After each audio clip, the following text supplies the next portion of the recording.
The night in the Lost Valley had never been darker, and Daniel could feel it in the air. Something ancient was awakening, something older than Bigfoot, older than the valley itself. The echoes that crawled across the rocks felt like distant roars, but they were deeper, heavier, vibrating in his bones. Daniel knew the war was far from over.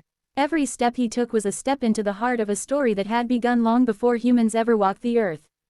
Part 16 had left him standing on the edge of a battlefield, but Part 17 began with him realizing that the valley was changing. The ground trembled beneath his feet, as if giant roots were moving underground. The mist that hugged the trees shifted like a living thing, forming shapes that resembled faces, ancient faces carved from time.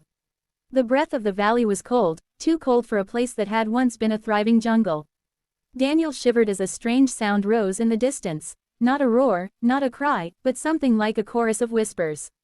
They sounded human, and not human at the same time. Bigfoot stood beside him, watching the mist with glowing eyes.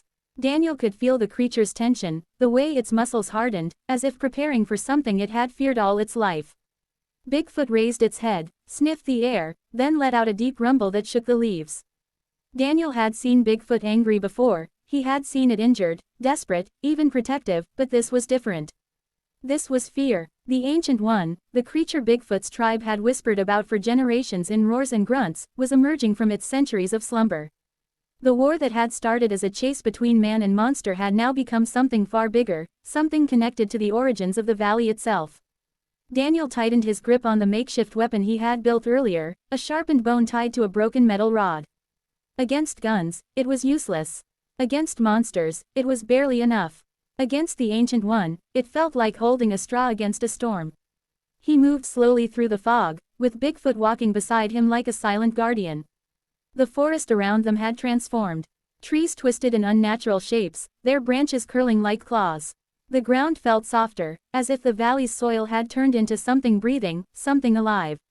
A faint red glow pulsed deep within the fog, growing brighter with each passing moment. Daniel felt heat wash over him, even though the air was freezing. Then the roar came, so loud, so primal, so ancient that Daniel dropped to his knees. Bigfoot staggered, bracing itself against a tree. The sound was not just loud, it was commanding, powerful, a roar that demanded submission. A roar that declared the valley belonged to the Ancient One, and the war was only beginning. Suddenly, shadows emerged from the mist. Not one, not two, dozens. The monstrous creatures Daniel had fought earlier, the ones that had chased him through tunnels and caves, appeared again, but now they moved differently, faster, more coordinated, almost intelligent. Their eyes glowed the same red as the pulsing light in the fog. They formed a circle around Daniel and Bigfoot, snarling, growling, ready to attack. Daniel felt trapped, like prey waiting for the predator's signal. Bigfoot stepped in front of him, pounding its chest, roaring in defiance. The beasts responded with a roar of their own, but before they could attack, the ground split open with a thunderous crack. The fog exploded upward like a geyser, and the pulsing red glow transformed into a blinding beam of light. The creatures hesitated, frozen, as the valley itself seemed to tremble in terror. A massive shadow rose behind the beam, growing larger and larger, until Daniel realized he was looking at something taller than the trees, larger than any creature he had ever seen. The Ancient One finally revealed itself. Its silhouette alone made Daniel's blood run cold. Long limbs covered in thick, stone-like fur, colossal hands that looked like they could crush boulders, and eyes that burned like molten fire. It was Bigfoot, but far older, far more powerful, a creature born from the valley itself, a guardian turned destroyer. Bigfoot growled, lowering its stance, but Daniel grabbed its arm. "No, you can't fight that," he whispered, though his voice trembled. Bigfoot looked at him, not with anger, but with sorrow, as if it knew Daniel was right. The Ancient One stepped forward, each footstep shaking the forest. The smaller beasts immediately bowed, pressing their heads to the ground. The valley fell silent, except for the crushing weight of the Ancient One's breath. Daniel felt the air thicken, like he was breathing through fire. His heartbeat pounded in his ears. Bigfoot stood tall, refusing to bow. The Ancient One leaned down, staring directly into Bigfoot's eyes. It let out a low rumble, almost like a question, almost like a command. Bigfoot responded with a roar that shook the valley, a roar of rejection.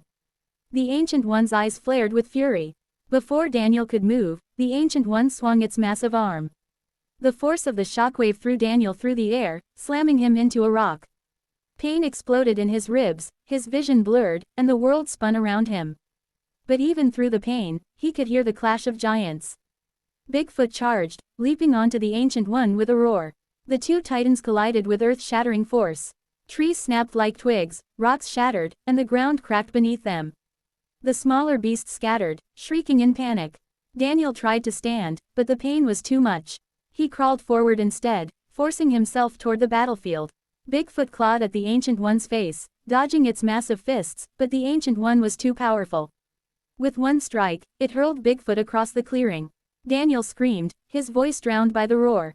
Bigfoot crashed into the ground, struggling to rise. The Ancient One moved forward, raising its arm for the final blow. Daniel didn't think, he ran. Every step felt like fire, but he didn't stop. He screamed at the Ancient One, throwing stones, anything he could grab. The Ancient One paused, turning its glowing eyes toward him. Daniel felt like he was being crushed by pure fear, but he kept going. Bigfoot looked at Daniel, eyes full of shock and something else, respect. The Ancient One roared, preparing to strike Daniel down. But Bigfoot lunged at the perfect moment, grabbing the Ancient One's wrist and twisting it with all its strength. A crack echoed across the valley. For the first time, the Ancient One stumbled. Daniel seized the moment, grabbing a broken spear lying on the ground. He drove it into the Ancient One's leg with every ounce of strength left in him. The Ancient One roared in fury, swinging its leg and throwing Daniel backward. Bigfoot used the distraction, climbing onto the Ancient One's back, punching, clawing, roaring with every ounce of rage and pride in its body.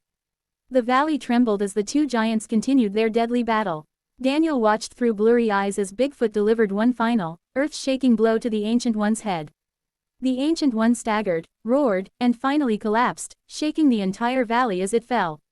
Silence echoed. The beasts scattered. The mist thinned. The red glow faded. Bigfoot fell to its knees, exhausted, bleeding, barely breathing. Daniel crawled toward it, his vision fading. He reached out and touched Bigfoot's arm.